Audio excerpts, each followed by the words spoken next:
order. There will now be a moment of silent prayer or meditation.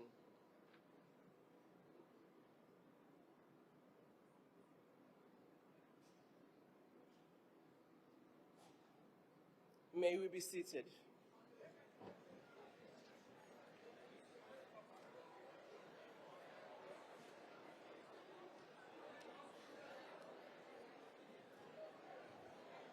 Order, honorable members, can we please settle down?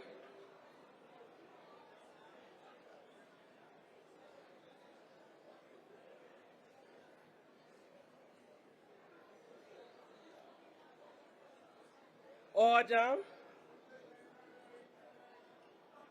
We'd like to welcome in the House the President, Deputy President,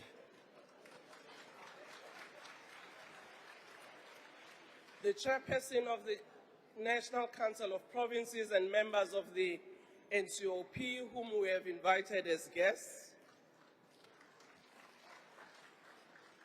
We also want to recognize our leaders of political parties, leaders of business, leaders of civil society, who are all with us here in the House.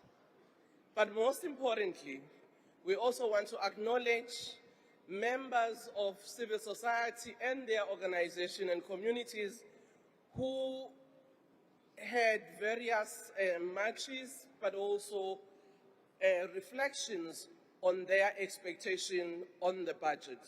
We do recognize them, even though they may not be in the House, and also our people at home. I see some members are looking at me with a smile, wanting me to recognize them individually.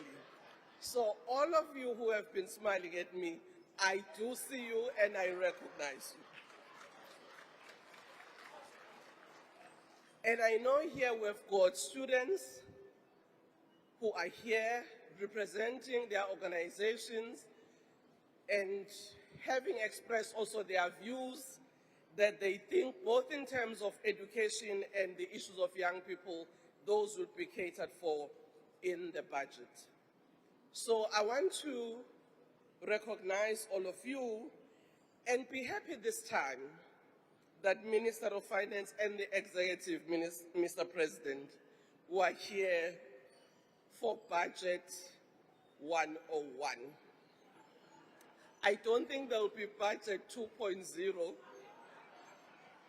like we had last time.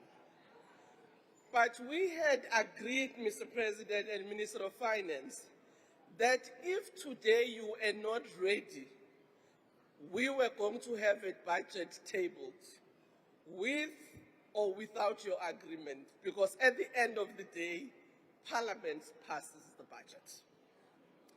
So I will now ask to announce that the vacancy which occurred in the National Assembly owing to the resignation of Ms. T.G. Shiviti has been filled by the nomination of Ms. Zamakanyase Kanyase with effect from 24. Order, honorable members. This vacancy has been filled with effect from 24 February 2026. The member has made and subscribed the oath in the Speaker's office. I want to welcome Honorable Zamakanyase, and if you can stand so that members can see you.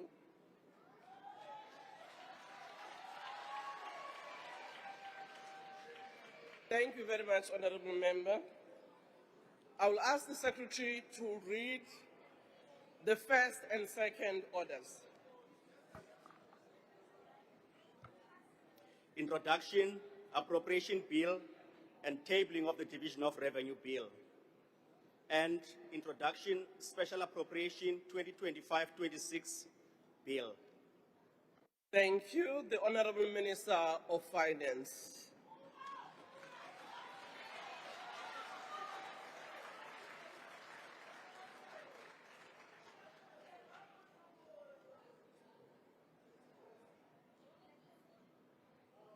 Honorable Speaker,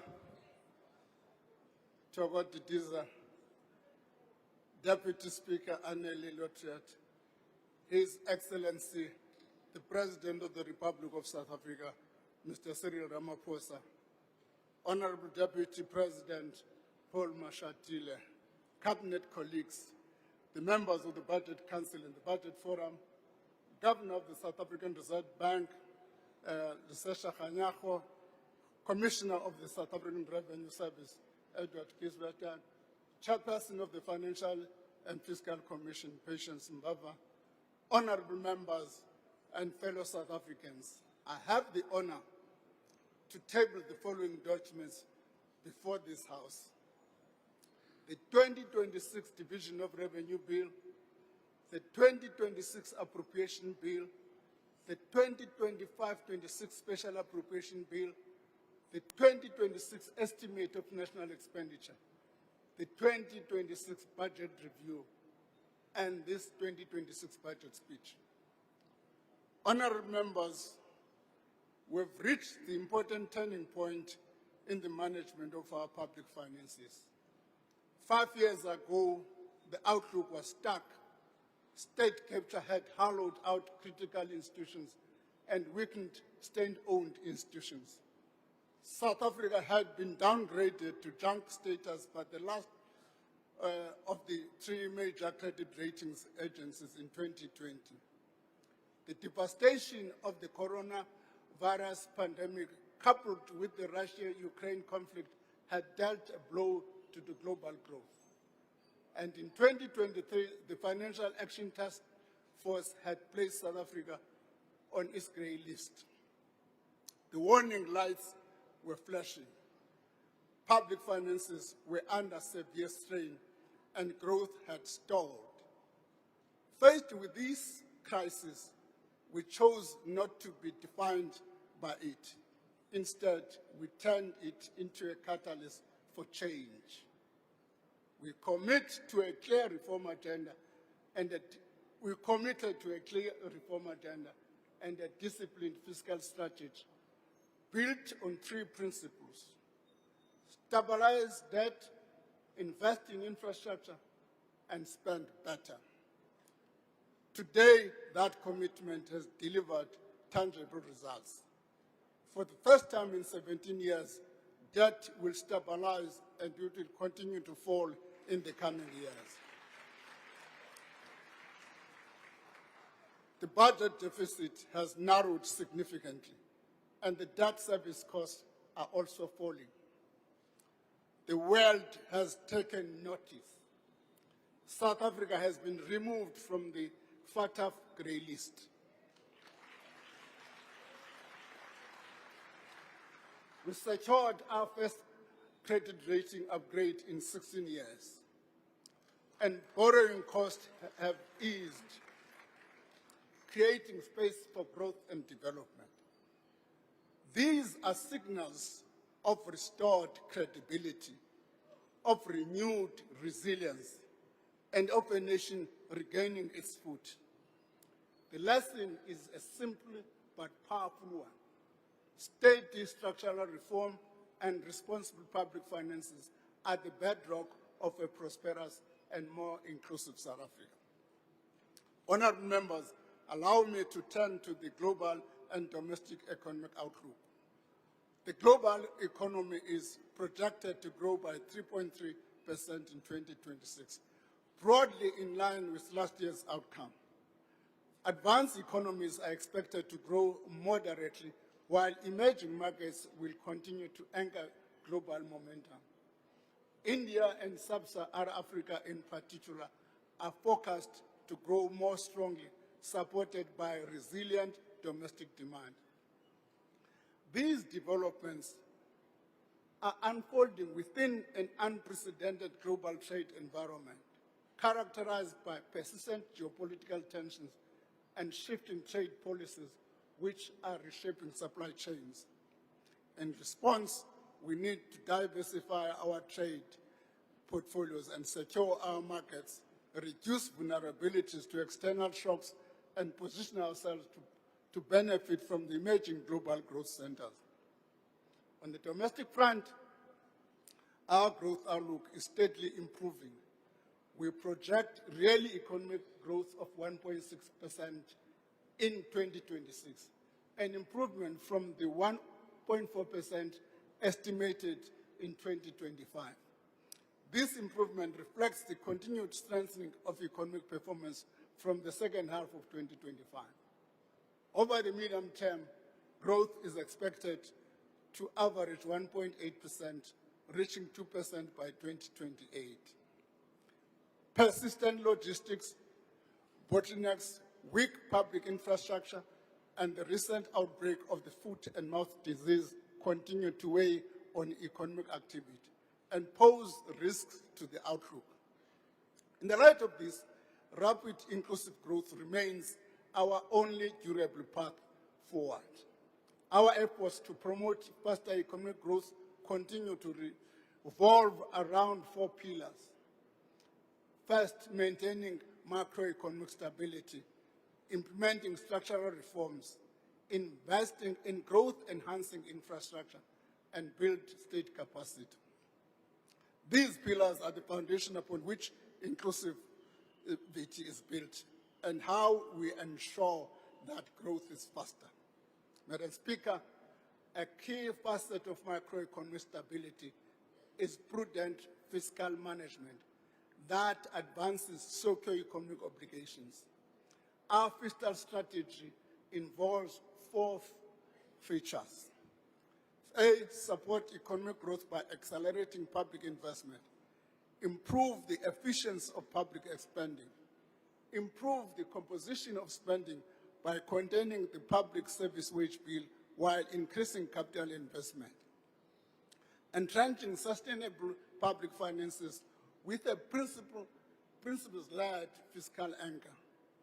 We are already reaping the fruits of this strategy.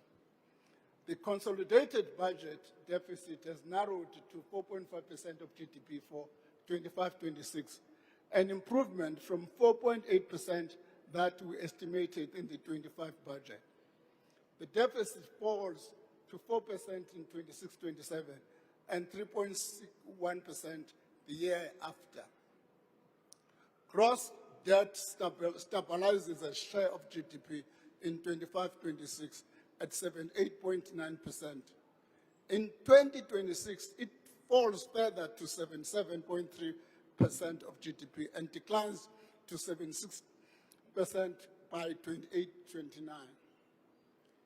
This slightly higher debt peak this year reflects weaker nominal GDP growth and our decision to take advantage of strong investor demand in domestic and global markets by increasing our issuance in 25-26.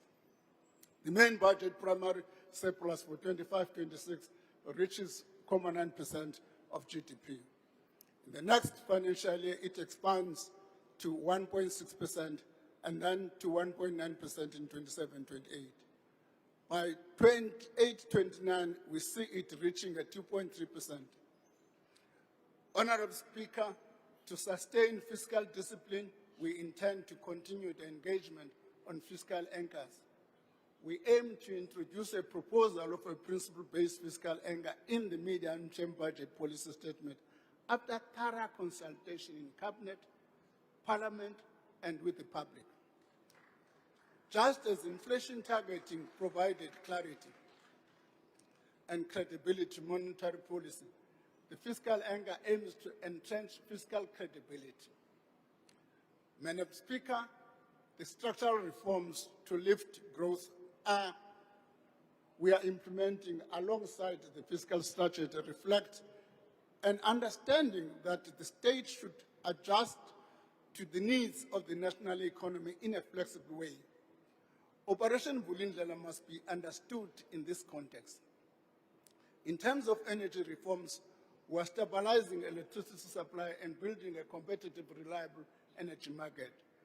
Regulatory reforms in this sector have unlocked significant private investment, accelerating generation capacity and driving the transition towards cleaner, reliable power. In logistics, we are dismantling bottlenecks in rail and ports that have throttled exports and raised the cost of doing business. Our intention is to bolster public-private investment in rail operations while retaining state ownership of the rail infrastructure. The objective is to move goods faster, cheaper, and more reliable.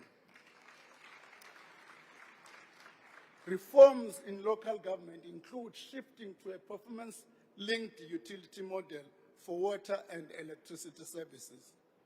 This is aimed at strengthening financial sustainability, accountability, and transparency. Spatial and housing reforms focus on restructuring our cities to ensure that people have access to affordable housing located closer to centers of economic activity. This is a systematic effort to remove the structural blockages that have held back growth for many years. Madam Speaker, over the past 3 years, our tax system has demonstrated resilience despite slow economic growth. For 25-26, the gross tax revenue is revised upwards by 21.3 billion compared to the estimate in the 25 budget. Higher than expected net VAT, corporate income tax, and dividends tax collections improved the in-year outlook. As a result, government has decided to withdraw the 20 billion in tax increases provisionally included in the May 25 budget. The improved fiscal position allows us enough room to withdraw the proposed tax increases without putting fiscal sustainability or economic activity at risk. We are also proposing additional tax measures to ease financial burden on households and businesses by adjusting personal income tax brackets and rebates fully in line with inflation.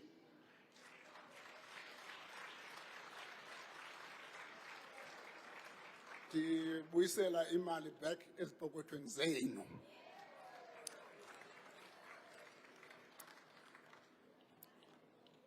Honest and in tax ngoku ndinika nje imali back.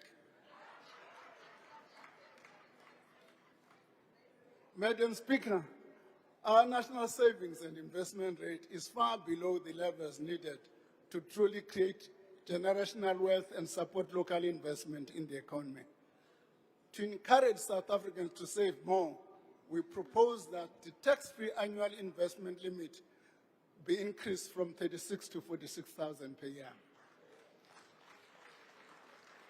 The limit to retirement fund deductions be raised from 350,000 to 430,000, allowing individuals to invest more each year on a tax-free basis.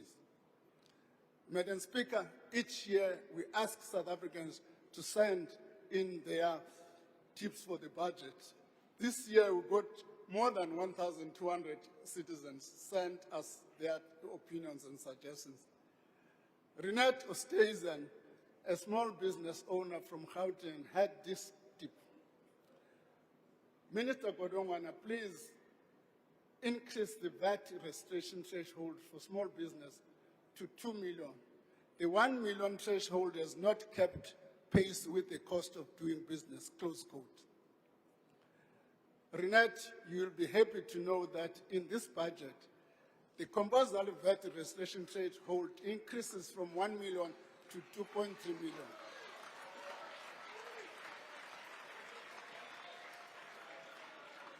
We are taking other measures to support small business. We are raising the capital gains tax exemption for the sale of small business for older persons from 1.8 to 2.7 million.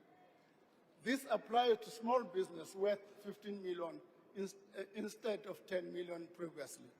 It will enable small business owners to receive more tax relief when they sell their business. Madam Speaker, increases to certain taxes are unavoidable. That's the bad part of me. For 2026, excise duties on tobacco will unfortunately be increased in line with inflation. This includes excise duties on electronic nicotine and non-nicotine delivery system. As a result, a tax of 20 pack of cigarettes rises from 22.81 to 23.58. Pipe tobacco rises by 28 cents per 25 grams, and cigarettes tobacco by 87 cents per 50 grams. Cigars rise by R4.56 per 23 grams. The excise on alcohol beverage also rises by inflation. As such, a 340 milliliter can of beer or cider increases by 8 cents. A 750 milliliter bottle of wine goes by 15 cents. A 750 million bottle of spirits will increase by 320. In terms of the fuel levy, the total increase will also be in line with inflation. The general fuel levy will go up by 9 cents per liter for petrol and 8 cents per liter for diesel. The carbon fuel levy will go up by 5 cents per liter for petrol and 6 cents for diesel. The road accident fund fuel levy will increase by 7 cents per liter. Honourable members, the strong revenue collection this year and the overall resilience of the tax administration reflects an efficient and agile tax administration, continually improving through targeted compliance initiative. However, the scourge of illicit trade represents a major threat to these hard-won gains. It threatens our economy, endangers consumers, and robs the fiscals of billions in revenue. The recent announcement by a major tobacco producer that will close its local operation is a stark reminder of the impact of illicit trade on the jobs and overall economy. The sophisticated and organized nature of illicit operations demands an intensive effort to curb this trade, secure prostitutions, and dismantle its supply chains. SARS has already intensified its efforts. It will also continue its joint operations with border management, the SAPS, and the Defense Force.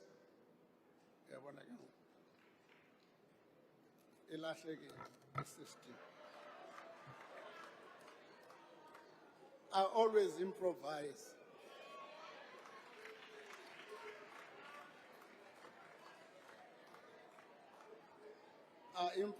Wait a little.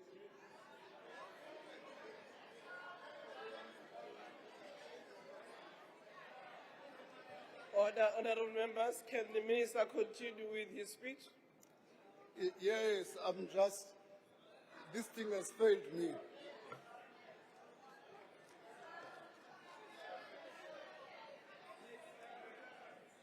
It's page 7, Minister, page 7. Order, honourable members, I know you are trying to help, but you should have raised it through the speaker. Thank you very much, Honourable Mawujo. Minister, you can proceed. I said SARS has already intensified its efforts. It will also continue its joint operations with the Border Management Agency, the SAPS, and the Defense Force to stop the illicit trade in tobacco. I'm going to come back in later when I talk about the crime and peace and security. On the financial sector, Madam Speaker, National Treasury continues to work on ensuring that financial services customers are treated fairly and the sector operates optimally. One key issue is the more than 88 billion rand of unclaimed financial assets and benefits.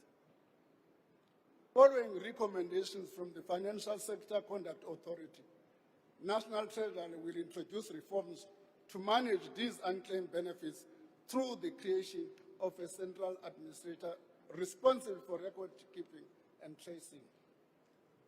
We will also shortly publish draft regulations under the Currency and Exchange Act to include crypto assets in our capital inflow management regime. Crypto assets will now be governed in the cross-border movement of capital framework, which will be complementary to regulations already in place to prevent use of crypto assets to launder money and commit fraud.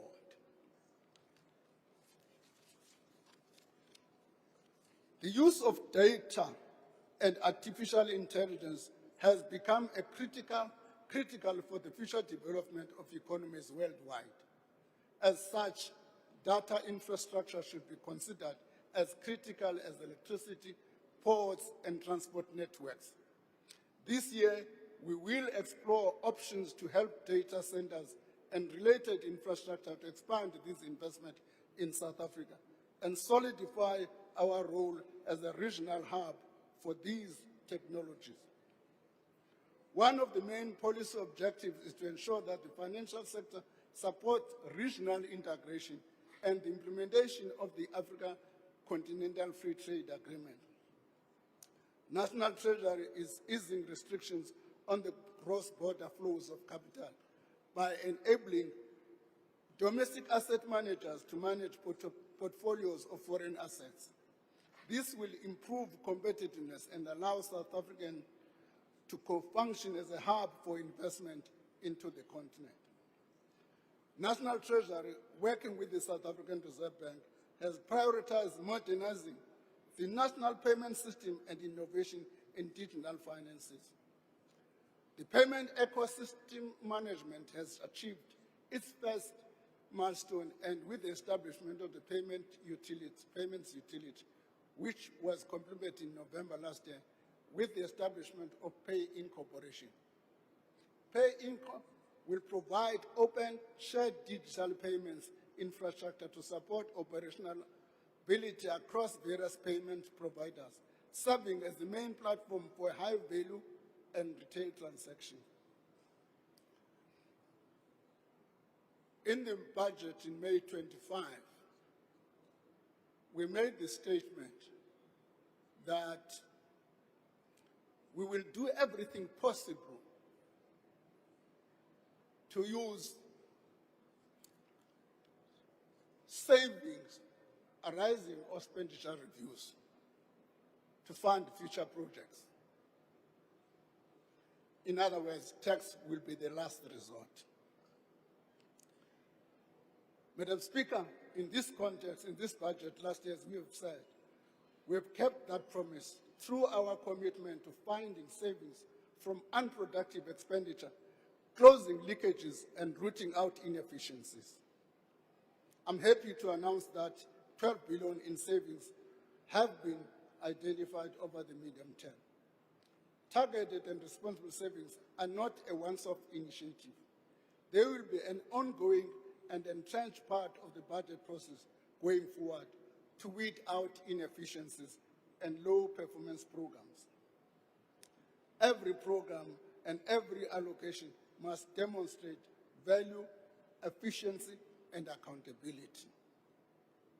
As part of this process, the public transport network grant has been scaled down by about 8.4 billion over the next 3 years.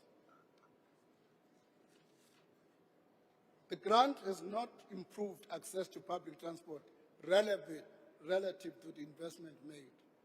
The grant will, however, continue to help cover indirect costs in cities that run business bus services. Enhanced targeting of social grants authentication of beneficiaries to reduce fraud in the grant system will yield 3 billion of savings. The South African Social Security Agency has its biometric and income verification process resulted in nearly 35,000 grants being identified as incorrect, fraudulent, and therefore terminated. Honorable members, we are committed to improving access to many South Africans deserving and eligible for social support. Abuse of the system, however, will not be tolerated. The remaining savings from the TARs are reallocated to strengthen capacity in the judiciary, border management, defense, and state SAC. Madam Speaker, to secure the skills essential to modern economy, government is reforming the national skills ecosystem. The skills development levy paid by employers to fund sector education and training authorities or SETAs and the National Skills Fund have not yielded the outcomes we expected. We must improve how we equip individuals ready to enter the labor market. Beyond providing them a theoretical understanding, the government will explore ways to reorganize training by introducing a dual training skills acquisition system. We are looking at how institutions with the capacity to train job seekers and graduates can tool them with artisanal skills. Turning to the spending priorities, the budget we're tabling this in for 26-27 will spend 2.67 trillion rand. This spending includes a proposed 5 billion in the contingency reserves to cater for disasters declared since the medium-term budget policy statement. In other words, the disasters that took place in January this year. Government spending remains highly distributive. The social wage accounts for more than 60% of non-interest spending over the medium term. Basic education, health, and social protection constitute 70.3% of the social wage in 26-27, providing support to 13.6 million school children, healthcare service to 84% of the population, social grants to 26.5 million beneficiaries.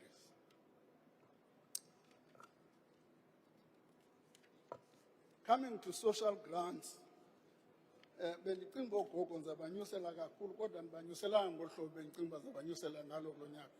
Kodwa ndiyabanyusela. Kodwa ndiyabahoya.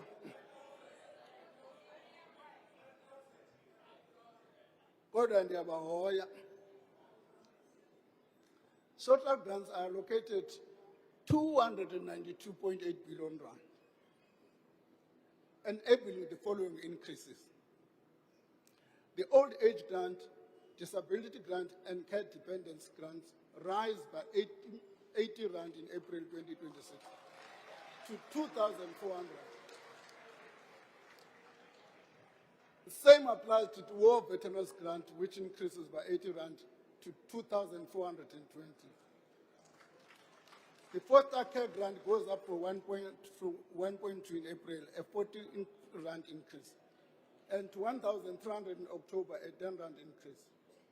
Child support grant and grant in aid grant increased by 20 rand. The social relief of the state continues in the current form over this year. Let me clarify. The SRD is in the baseline of the budget. That's not in dispute. When we say continue, the president said it should be converted into a liability grant. What we will then be doing during the course of the year, between now and the next financial year, is to give content to that. Is to give content to that, what it's going to look like, what has been eligibility criteria, and so on and so on. So there's no dispute that is not going to be in the system. On peace and security, Madam Speaker, the President in his State of the Nation announced the deployment of the Defense Force alongside police to fight illegal mining and gangsterism. To support this and other efforts to intensify law and order, spending on peace and security increases from 268.2 billion in 25-26 to 291.2 billion in 28-29. Border Management Authority has been allocated an additional 990 million rand over the medium term to build capacity by filling 738 posts.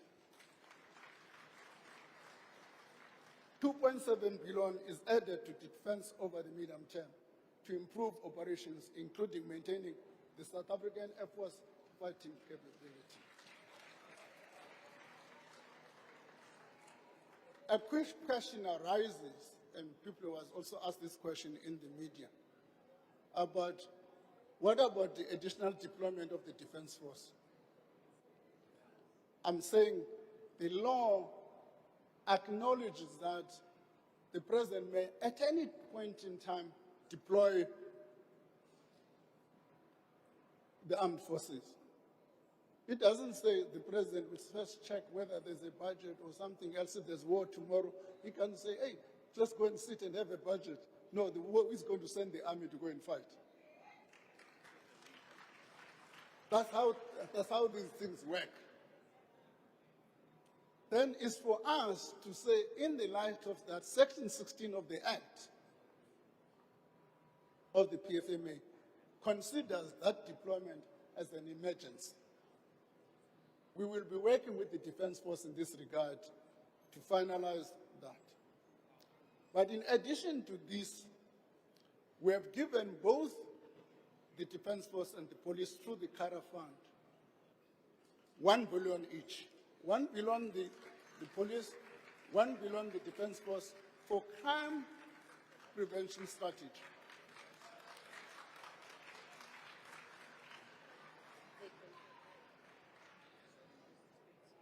Over the medium term, 883 million is shifted from the Department of Justice and Constitutional Development to the Office of the Chief Justice. This will enable the Office of the Chief Justice to manage its own budget, enhance its independence from the executive from the 1st of April this year. Similar arrangements for the funding of Parliament are being undertaken in the spirit of separation of powers. In other words, Parliament itself must not rely on the executive for the performance of its functions. An additional 687 million has been allocated to increase capacity in the judiciary over the medium term. The President also announced the establishment of special courts. Once the costing is finalized, allocation for this will be considered later in the year. We have had a discussion with the Judiciary insofar as this is concerned, together with the Minister of Justice and Constitutional Development, and examining how do we give effect to this injunction by the President.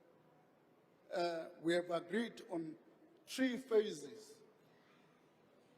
The first one is that there are courts that currently are under pressure, and we need to see how can we deal with that pressure. Secondly, we need to look at what does this mean, this establishment of these additional courts in terms of the number of judges,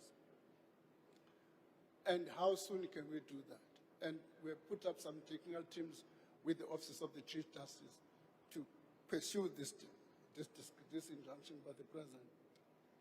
There are also a number of commissions of inquiry which are taking place. Some of them have asked for an extension. We will also be looking at how do we fund that extension over time. The special appropriation we're tabling before you of 8.5 billion today looks at 5.8 billion for PRASA rolling stock fleet renewal program. If I may explain to you, how does this thing work? PRASA has had a contract with Gibela. They've got to order a minimum of 35 locomotives per annum. If failure to order 35 is a breach of contract. So we've got to make sure that PRASA continues with its contractual obligations. We've got to pay for up subscription to the World Bank, which we have not been paying for a while, of about R1 billion. We are providing 700 million rand to the Department of Communications and Digital Technologies. We are making this money to the department without earmarking it, because we want them, for now, while we are looking into the details of how we're going to fund the Centec debt, the SABC, and the SAPO. They should be able to meet this through this flexibility.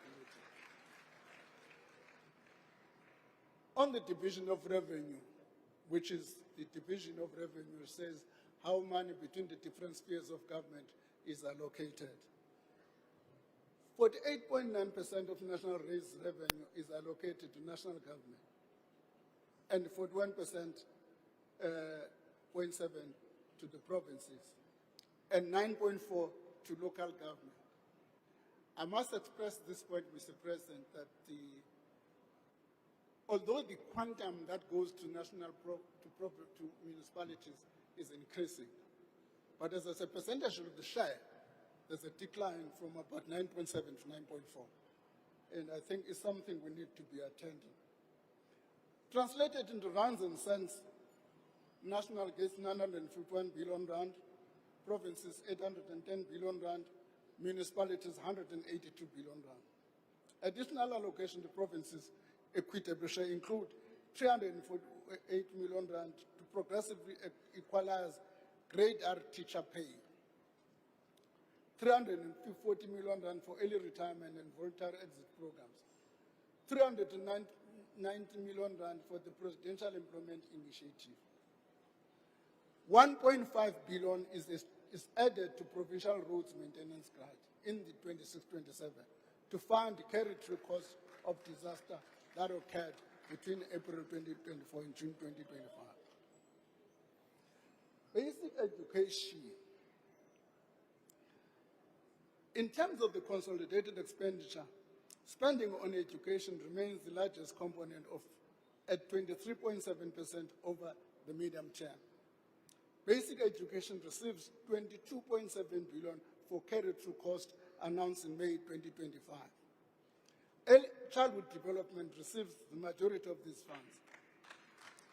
9.9 billion supports employee compensation and other pressures in education. Early childhood, as I've said, development grant receives an additional 12.8 billion over the next 3 years, expanding services to an additional 300,000 children. This will also maintain the increase per child per day subsidy of 24 rand introduced in 25-26. The increased allocation aligned to the National School Nutrition Program to food inflation to continue to provide meals to over 9.9 million learners in almost 20,000 schools. In health and education, Madam Speaker, 26 billion rand is allocated to provide provinces to bolster our HIV/AIDS program, such as the prevention of mother-to-child transmission and the provision of antiretroviral drugs. That's 26 billion. A part of the targeted responsible and saving initiative, provinces will repurpose some of their funding. We've agreed on this with provinces. Some of their funding to meet the obligation towards the PEPFAR. This follows the funding withdrawal by the United States of America. 21.3 billion is allocated to health sector over the medium term for the compensation and employment of doctors and to make up for the shortfalls in goods and service expenditure. On local government, 86 billion is to support the provision of free basic services to 11 million households. Assuming, I'm making this assumption, assuming these 11.2 households are in the indigent register. If they are not, there's a challenge. Local government is the sphere where communities experience the state most directly. Yet, many municipalities are in financial and operational distress and therefore unable to deliver services as they should. Audit outcomes highlight this unacceptable reality. 63% of municipalities are in financial distress, and the proportion of clean audits remains unacceptably low. A central challenge with municipalities is that they not only differ in capacity, but also in their revenue-raising potential. This demands a more targeted approach to respond to the diverse pressures facing municipalities. The National Treasury is vital in support for development of long-term financial plans. These plans will improve project identification, sustainable planning, cash flows, and inform financial decisions. This will negate the challenge of unfunded mandates and limited capacity to maintain infrastructure and sustain services. Further structural reforms are underway, including a comprehensive review of the local government fiscal framework, together with the comprehensive review of the local government work paper. Together, these reforms will modernize the intergovernmental system and build a more capable, resilient, and appropriate differentiated local government sphere. There's what we have called the metro trading system, which we have been raising in Parliament.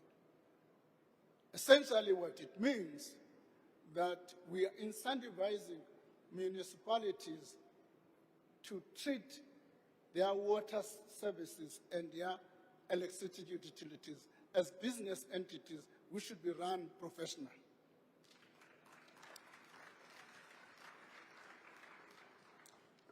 As a result, we are providing money for this purpose to incentivize municipalities, and we are providing about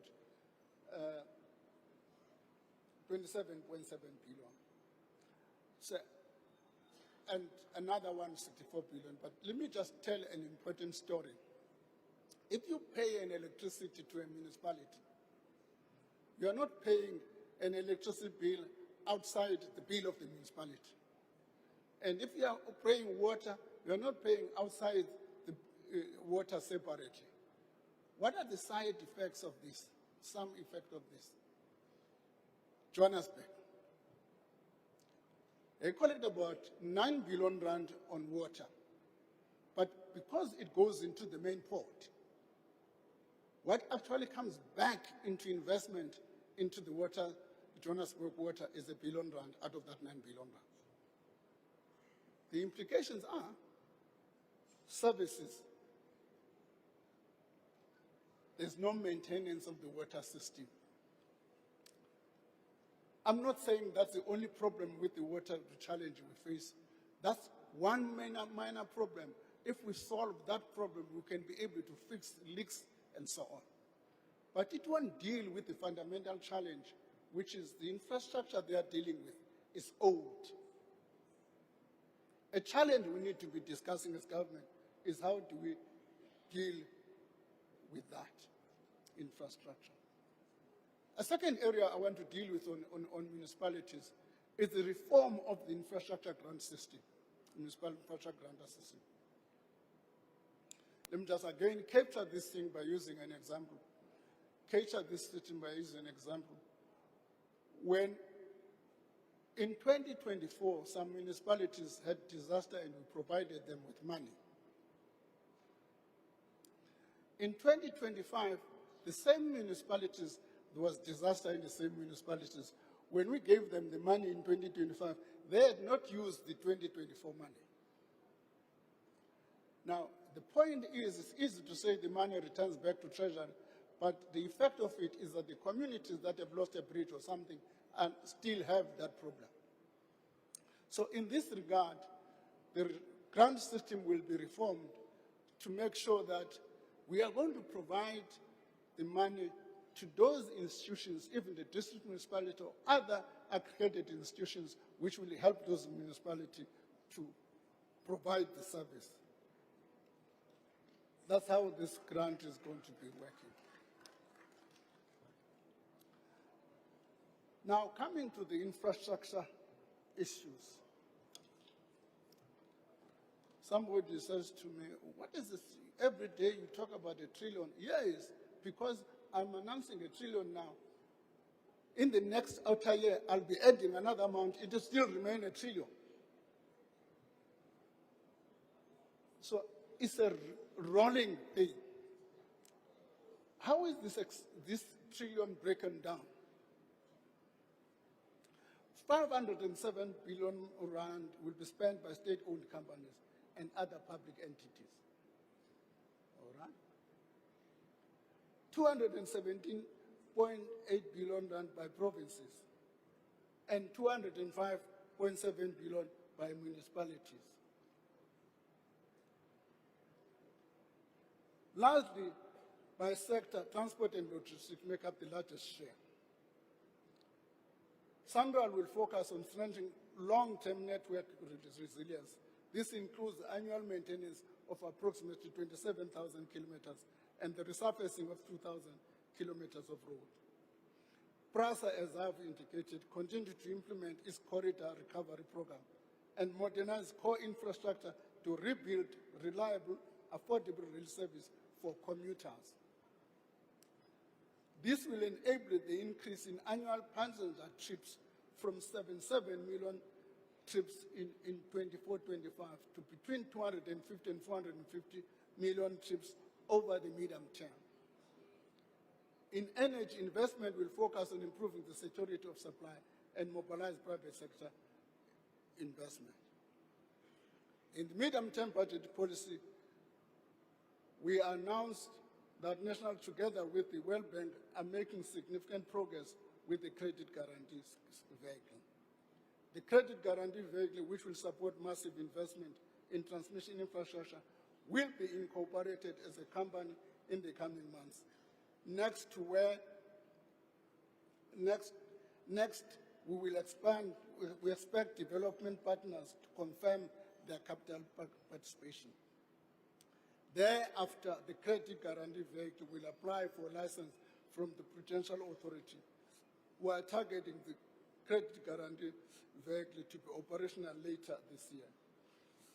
In water, investment are directed towards high-impact bulk water augmentation schemes, refurbishing of aging infrastructure, and the completion of strategic projects that support economic nodes and agriculture and household supply.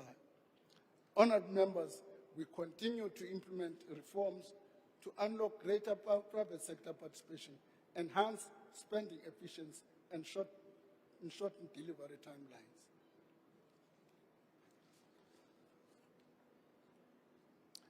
On triple Ps, we have amended the triple regulations as we have indicated. There are about 63 projects now at different stages of development. Key amongst them are the 6 border posts that we have announced in time, which are ready to be announced towards the finalization towards the end of the financial of the year. Similar progress with the Gautrain is being made. The conclusion of this project will close major PP transactions in more than 5 years. On the budget facility for infrastructure, the budget facility for infrastructure has approved 21.9 billion for 5 major projects.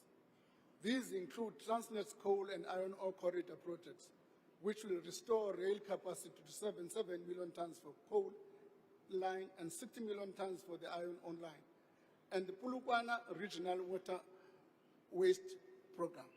As part of the efforts to position infrastructure as an inevitable asset class, government issued an infrastructure bond in 2025, raising 11.5 billion to support the contribution of the BFI approved projects.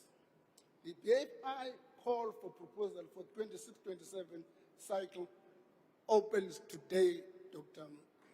Mtswalet. What that means, both of those people who want to funding via the budget facility for infrastructure need to submit through the window which has been opened from today. We call on public institutions in key sectors of the economy to submit proposals with funding gaps and strategic value for consideration. This includes critical social infrastructure such as courts, correctional facilities. I know Dr. Groenewald has shown a keen interest in 2 specific prisons to be accommodated in this regard. These include also university infrastructure such as the University of Ekurhuleni.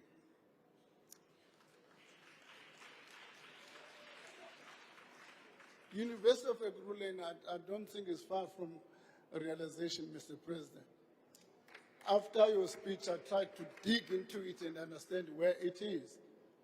And it turns out the University of Ekurhuleni, there were 3 sites that were identified. There's 1 site which is proposed. All we need is the minister to go and visit the sites and make the approval. Once he has done that, according to the document, I'm learning, according to the document, all he needs to do is appoint a supervising university. Included in this project is going to be student accommodation. Then I was talking to the minister, Mr. President, and said it's going to be difficult for me to teach a communist about decommodification of student accommodation, because that's essentially the proposal I was putting across to him. On the health front, Dr. Mtsoredi has been up and fighting with me in every budget about 3 specific hospitals. George Munkari Academic Hospital, Inkosi Albert Lutilo Hospital, and Nelson Mandela Hospital.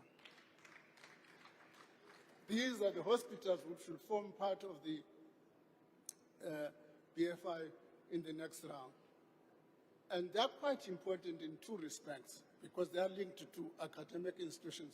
And secondly, a demonstration of our commitment that we want to prepare for the implementation of the National Health Insurance by improving the quality of our institutions.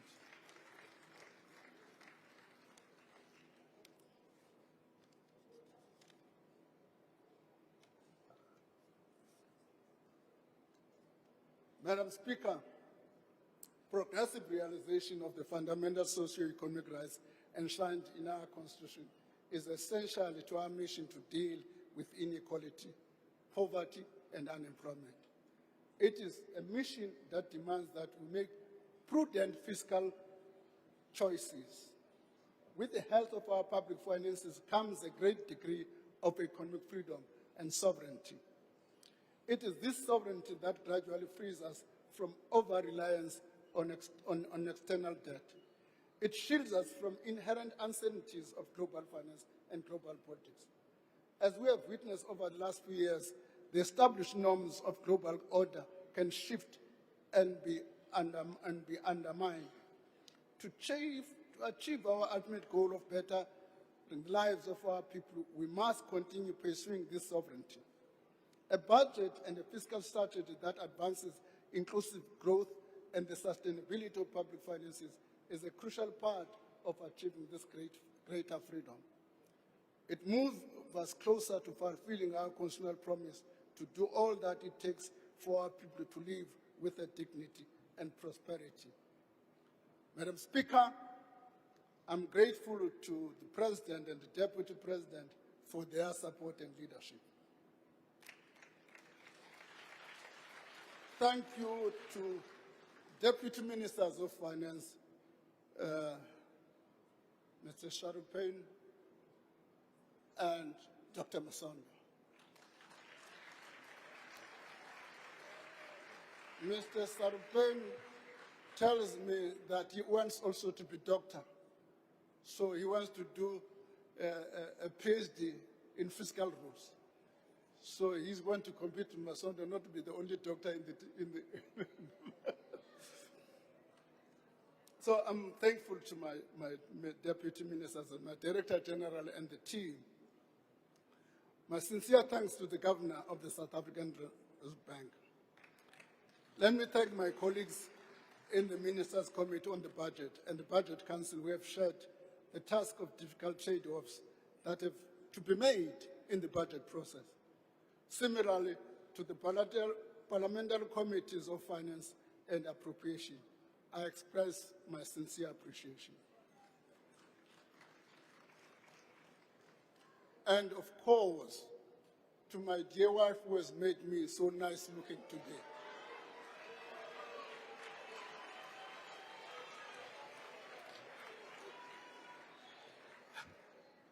Even the president, I asked him today when he called me to the cabinet, I said, what is my business here, Mr. President?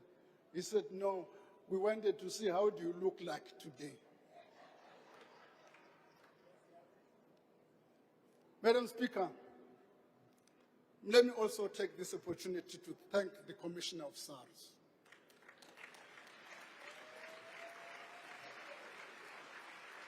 The Commissioner of SARS, in order to have a better appreciation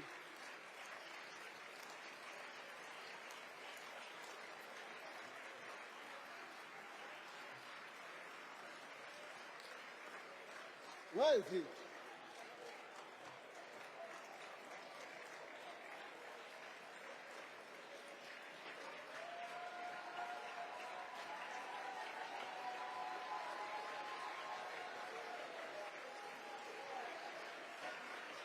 Order, honorable members.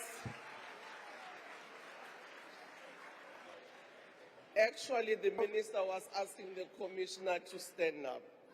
But I am grateful that all of you gave the commissioner a standing ovation. Yeah. The problem is the members didn't even allow to contextualize this thing, because it's quite important for, when we thank the commissioner for the services done over 7 years, we've got to look at the kind of institution he inherited when he took over 7 years ago. It was an institution which was kind of hollowed out, not almost too close to non-functionality, to what the institution which the president in the State of the Nation address called one of the best institutions we've had. That's what the commissioner has done, and we thank him for that. And on behalf of government, I wish to express that unwavering support and thank you to that, because by the next budget, there'll probably be a new commissioner. That depends on the president. There'll probably be a new commissioner of that. So I also thank every South African. The budget reflects our shared journey and the belief that together we can build more equally, more prosperous economy. Yakuqala kaChalbongo ikwenkwenku. Ngamachaba namabhongo kaChalbongo ke lawa enkosi.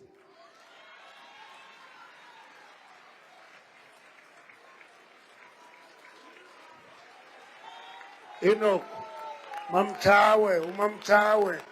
Order. Adibo. Order.